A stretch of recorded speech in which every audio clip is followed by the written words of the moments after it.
Good morning, Michelle. First of all, congratulations on the honour of having a room named after you at London Metropolitan University. I'd like to ask you some questions. Can you tell us something about your background, where you were born, your early years, your education and your language of schooling? I was born in Kraków in Poland, and when the war started, I was aged 7, and we moved towards the west towards the east, since the war had started from Germany, from the west. We didn't realize then that Russia was also at war with us, and just moving, we ended on the border of Hungary, my mother, my grandmother and I, and we moved into Hungary. Meanwhile, my father, who was in the army, moved into Romania.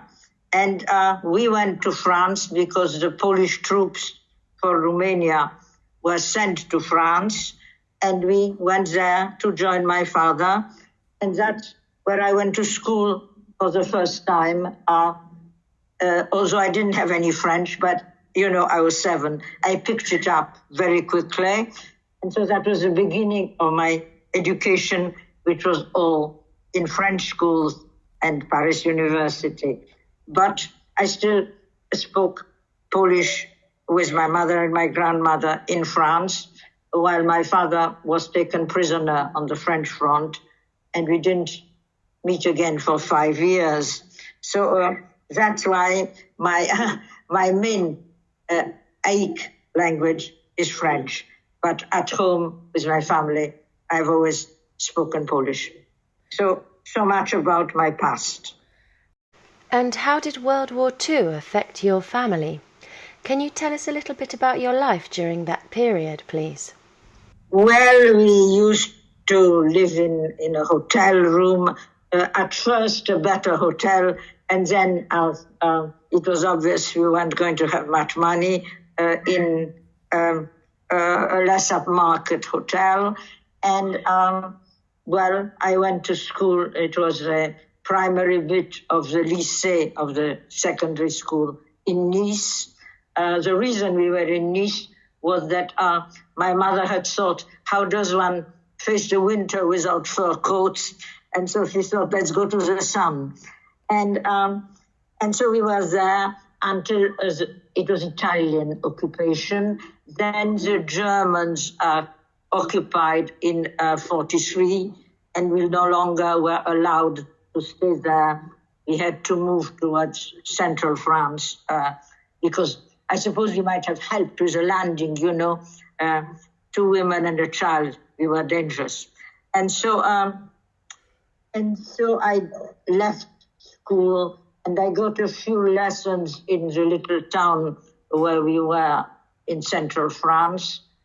We stayed there until the landing, the liberation, and moved back to Nice, because that's where we thought my father would find us when he came back from the prisoner of war camp, which indeed in 1945 he did.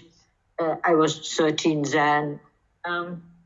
And then he, after a few weeks, went back to Poland, the People's Democracy, as it then was. We still stayed in France, and I realized that I would have to eventually go back to Poland. I never did, actually, but that's what we thought.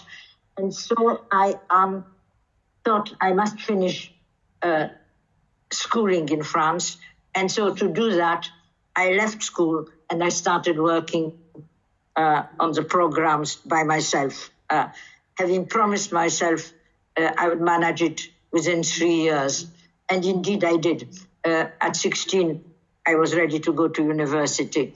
And it so happened that just at the same time, my father left Poland knowing that he was about to be in political trouble there. And we lived in Paris. I went to university and read law. My father and my grandfather had been lawyers. And so I did law virtually as a family tradition, and went on until a doctorate. And at the same time as the doctorate in history of law, I had noticed that a course of interpreting had been started. It was later reorganized as ESIT, which is well known in Paris, but at the time it was only in 1954-55, it was only called the interpreting course at the Sorbonne. And that's the one from which I graduated. And as of 55, I started working as a freelance interpreter with the great help and support from Jean Herbert, who had been the examiner on the course and who really helped me out, helped me get work at the CAT. About your university years, how did you train? Who taught you? I'm trying to put it briefly. We did mainly consecutive because we knew that's how we would work. And for simultaneous, we met, there was no room for us technically at the Sorbonne. So we met in a lycée, a secondary establishment, and there was a classroom with a blackboard. And that was all there was. Any recording equipment the teacher had to bring and to take away. And we could only meet after 6 o'clock because the kids had to be gone out of the school, of course. Ah, okay. So that's how we did. And we had teaching only in French and English. Any other languages, we had to make do as best we could. And who were your teachers, your trainers? We had two young teachers. Well, they were young then. One of them, his name was René Pinas, and he became a very well-known interpreter specializing in medical interpretation. But at the time, I think, was a relative beginner, and his colleague, whose name was Jean Tranchant, never made a career, unfortunately, because he died very young. And so those were our two teachers. But if we wanted to use other languages, we were allowed to sit and examine in them, and our examiner would be somebody from the embassy of that country. But for English and French, our examiner was, as I said, Jean Herbert, who was a great help to me, and as well as being a very great man. It never occurred to me that Polish could be a useful language. So I never trained with Polish. And that is just about how the course went. Many of us, or at least several of us, were refugees. I remember a Spanish girl whose parents were refugees from the Franco regime. And like me, she had had all her schooling in France. So we described our main language as French, though it wasn't a mother tongue. And at that time, many interpreters were, displaced persons or refugees. You said consecutive was the most important thing because that was what you were going to do after school. Yes. Was simultaneous something strange or exotic? Did you like it? I don't think we liked it much because we were aware of not knowing quite how it should be done. And I suspect that our teachers themselves didn't have much experience of simultaneous on account of the only equipped conference room at the time in Paris was in UNESCO. That was the only one. And of course, we had never seen such a room. You have said that the international language moved from Latin to French to interpreting. Yeah. Would you now add English to that sequence? Well, now, of course, it is not the lingua franca because it's globish, isn't it? Yeah. Because people speak it.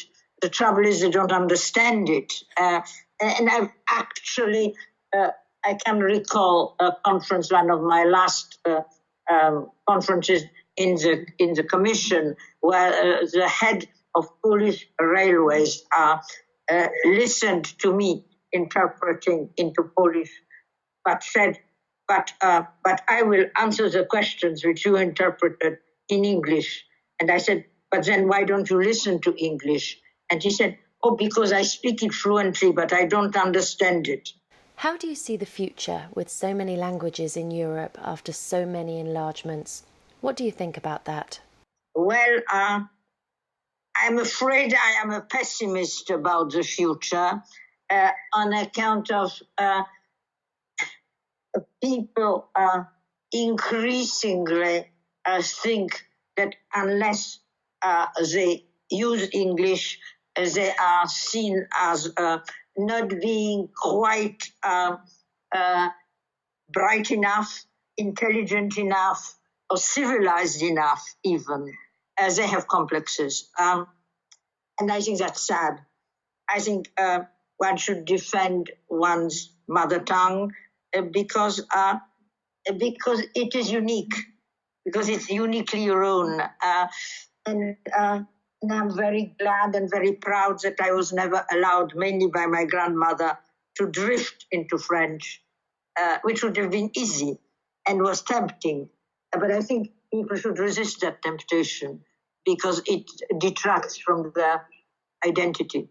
You've seen great changes in the interpreting profession since you started.